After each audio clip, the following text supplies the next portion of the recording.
সময় পূৰ্বৰ চৰকাৰৰ দিনত বাইদেউ নামৰ আঁচনি এখন ওলাইছিলে সেইটো কথা আমিও গম পাইছিলোঁ। পৰৱৰ্তী সময়ত এই আঁচনিখনৰ নাম নিচান নাইকিয়া নিচিনাই হৈ থাকিলে।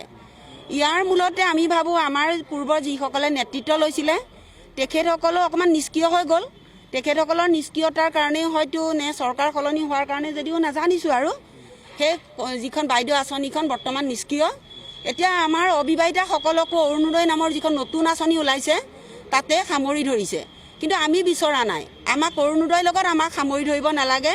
সমাজত বিশেষভাৱে পিছপৰা বহুতো শ্ৰেণী আছে, তাৰ কাৰণে চৰকাৰে বেলেগ বেলেগ আঁচনি লৈছে, বেলেগ বেলেগ কাৰ্যব্যৱস্থা হাতত লৈছে। আমি ভাবিছোঁ আমাৰ অবিবাহিতাসকলৰ কাৰণেও চৰকাৰে বিশেষ আঁচনি গ্ৰহণ কৰক, যিখিনি আঁচনিৰ দ্বাৰা আমাৰ বাই ভনীসকল উপকৃত হ'ব পাৰিব। আজি আমাৰ বাই ভনীসকলৰ নামত সাধাৰণতে কি হয়, মাটি সম্পত্তি থাকিলেও ককাই ভাই একাংশই সকলোৱে নহয়, একাংশ ককাই ভাইয়ে মাটি সম্পত্তিৰ ভাগটো বিয়া নোহোৱা বায়েক বুলি কিয় দিব লাগে, বিয়া নোহোৱা ভনীয়েকজনীক কিয় দিব লাগে বুলি কয়। ফলতে যেতিয়া মাটি সম্পত্তি নাথাকে তেতিয়া বিয়া নোহোৱা বাই ভনীসকলক একাংশ ককাই ভাই বা আত্মীয় স্বজনে বৰ অৱহেলিত কৰে। ফলত কি হয়, আমাৰ সেইসকল বাই ভনী নিজৰ আত্মীয় স্বজনৰ ওচৰতে লাঞ্ছিত, বঞ্চিত, শোষণ, দমন আৰু নিৰ্যাতনৰ সন্মুখীন হয়। তেওঁলোকে কেইটামান কামকে আমাৰ বাই ভনীসকলে ঘৰত অকল কৰি থাকে। ঘৰৰ ভাতৰ চৰুটো তুমি লোৱা, ভাতকেইটা বনাবা, ঘৰৰ ল'ৰা ছোৱালীকেইটা জাঁচ মাৰিবা। আমাৰ যে বাই ভনী বিয়া নহ'লেও নাই, বিয়া নহ'লেওতো আমাৰো এটা মন আছে। আমাৰ বাই ভনীসকলৰ এটা মন, কিবা এটা ধৰক প্ৰাকৃতিক পৰিৱেশ এটা উপভোগ কৰা আমাৰ বিয়া নোহোৱা বাই ভনীসকলেও বিচাৰে। কিন্তু একাংশ আত্মীয় স্বজনৰ এনেকুৱা আছে, তহঁতি বিয়া নহ'লে তহঁতি তাৰমানে স্বাভাৱিক প্ৰাকৃতিক সৌন্দৰ্য উপভোগ কৰাও অধিকাৰ নাই। তহঁতি ঘৰৰ ভিতৰতে সোমাই থাক, ঘৰতে ভাতকেইটা বনা, ল'ৰা ছোৱালী জাঁচ মাৰ, শাহু শহুৰ জাঁচ মাৰ, ঘৰতে থাক, এনেকুৱা হৈছে। ফলত কি হৈছে, আমাৰ সেইখিনি বাই ভনী খাবলৈ নোপোৱা মানুহৰ নিচিনা পুষ্টিহীনতাত ভুগিছে। দেখিলে বেয়া লাগিব। আপোনালোকে যদি লক্ষ্য কৰে, আমাৰ বিয়া নোহোৱা বহুত ছোৱালী যিখিনি পৰনিৰ্ভৰশীল বাই ভনী, তেওঁলোকক সাধাৰণতে আমি পুষ্টিহীনতাত দেখা পাওঁ।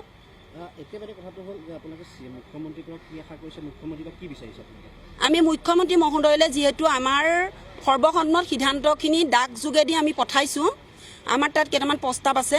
প্ৰথম প্ৰস্তাৱটো হৈছে কি, আমাক সকলো অবিবাহিতা যিখিনি মহিলা তেওঁলোকক চৰকাৰী প্ৰধানমন্ত্ৰী যিটো আৱাস গৃহ, আমি আৱাস গৃহ এটা দিয়ক বুলি ভাবিছোঁ।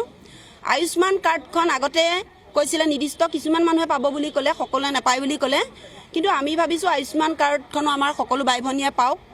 আৰু আমাৰ অবিবাহিতাৰ ভিতৰতে বহুতো পঢ়া শুনা মানুহ আছে আৰু বহুত নপঢ়াও আছে। পঢ়া শুনা সকলৰ যোগ্যতা আগ্ৰহৰ ওপৰত চৰকাৰে প্ৰশিক্ষণ দি আৰ্থিক সাহায্য আগবঢ়াই তেওঁলোকক স্বনিৰ্ভৰশীল কৰাৰ ব্যৱস্থা কৰিব লাগে। আৰু যিখিনি বাই ভনীয়ে ধৰক যাৰ যি কৰ্মৰ প্ৰতি আগ্ৰহ আছে, আজি নপঢ়াগৰাকীয়ে হয়তো ফিচাৰী এখন চলাব পাৰিব, নপঢ়া এগৰাকীয়ে জাৰ্চি গাই ফাৰ্ম এখন চলাব পাৰিব, গাহৰি ফাৰ্ম এখন চলাব পাৰিব, ছাগলী ফাৰ্ম এখন চলাব পাৰিব, কৃষি কৰ্ম কৰিব পাৰিব। গতিকে কৃষি কৰ্ম কৰিবলৈকে হওক, পশুপালন কৰিবৰ কাৰণে হওক, মৎস্য পালন কৰিবৰ কাৰণেই হওক, আমাৰ সেইসকল বাই ভনী যিখিনি পঢ়া শুনা নাই সেইখিনি কামৰ কাৰণে হ'লেও আৰ্থিক সাহায্য দিয়ক।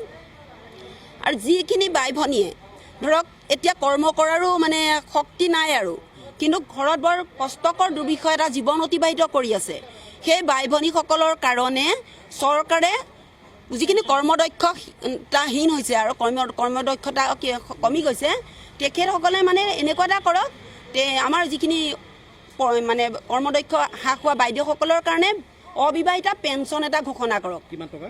আমি মিনিমাম ভাবিছোঁ 10,000 টকা ভাবিছোঁ, কাৰণ 40 বছৰ ওপৰত সাধাৰণতে চুগাৰ প্ৰেছাৰৰ পৰা ধৰি বিভিন্ন অসুখ, গেছৰ পৰা ধৰি মাহটোত 5,000 টকা ঔষধ খাওঁতেনে যায়।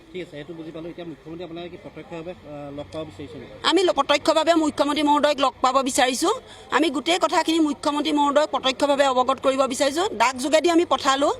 গতিকে ডাক যুগৰ ৰেজিষ্টাৰ চিঠিখনৰ কিমান গুৰুত্ব দিছে আমি নাই ভবা। মুখ্যমন্ত্ৰী মহোদয়ে যিহেতু সমাজৰ পিছপৰা শ্ৰেণীৰ কাৰণে বহুত কাম কৰি আছে, তেখেতে বহুত জনহিতৰ কাম কৰি আছে। আমি এখেতৰ উল্লেখযোগ্য বহুতখিনি কৰ্মৰ কাৰণে আমি তেখেতক প্ৰশংসা কৰিবই লাগিব। গতিকে তেখেতক আমি প্ৰশংসা কৰিছোঁ। লগতে তেখেতে যি দুখীয়াৰ দুখ বুজা কিছুমান কাম কৰি আছে, আমাৰ খিলঞ্জীয়াৰ সুৰক্ষাৰ কাৰণেও তেখেতে বহুত কাম কৰি আছে বুলি আমি দেখিছোঁ, শুনিছোঁ। গতিকে আমি আহ্বান এইটোৱে জনাওঁ, অন্যান্য পিছপৰা সমাজৰ পিছপৰা শ্ৰেণীসমূহৰ দৰে আমাক মুখ্যমন্ত্ৰী মহোদয়ে বিশেষ গুৰুত্ব দিয়ক। বিশেষ গুৰুত্ব দি পেলাই যাৰ যি কৰ্মৰ প্ৰতি আগ্ৰহ আছে, কৰ্মদক্ষতা আছে, তেওঁলোকক আগ্ৰহ দক্ষতা যোগ্যতা অনুসৰি চৰকাৰে সুবিধা দিয়ক। এপ্ৰক্সিমেটলি আপোনালোকে কিমান মান সদস্য আছে বুলি ভাবে? অনুমানিক গোটেই অসমত কিমান মান থাকিব পাৰে বুলি অবিবাহিত মহিলা? মই সমগ্ৰ অসমৰ কথাটো সম্পূৰ্ণভাৱে এতিয়ালৈকে ক'ব পৰা হোৱা নাই, কিন্তু আমাৰ জিলা কমিটিয়ে সম্পূৰ্ণ তথ্যখিনি এতিয়ালৈকে আমাক দিব পৰা নাই। কিন্তু মহকুমাৰ ভিত্তিত মই যিহেতু বোকাখাট মহকুমাৰ পৰা আহিছোঁ, বোকাখাট মহকুমাত আমাৰ 1500ৰ ওপৰত আছে। আৰু আমাৰ বোকাখাটৰ কাৰণে এটাই ভাল খবৰ কি, আমাৰ বোকাখাটৰ বিধায়ক অগপৰ সভাপতি মাননীয় অতুল বৰা ডাঙৰীয়া, তেখেতে আমাৰ বোকাখাট মহকুমাৰ ৰাজচক্ৰৰ সহায়ত আমাৰ আবেদন মৰ্মে আমাৰ বোকাখাটত 2 কঠা মাটি অনুমোদন দিছে লেণ্ড এডভাইচাৰী বৰ্ডত। আৰু সেই 2 কঠা মাটিতে আমাৰ সদৰ অসম অবিবাহিতা মহিলা উন্নয়ন সমিতিৰ মুখ্য কাৰ্যালয়টো গঢ় লৈ উঠিব।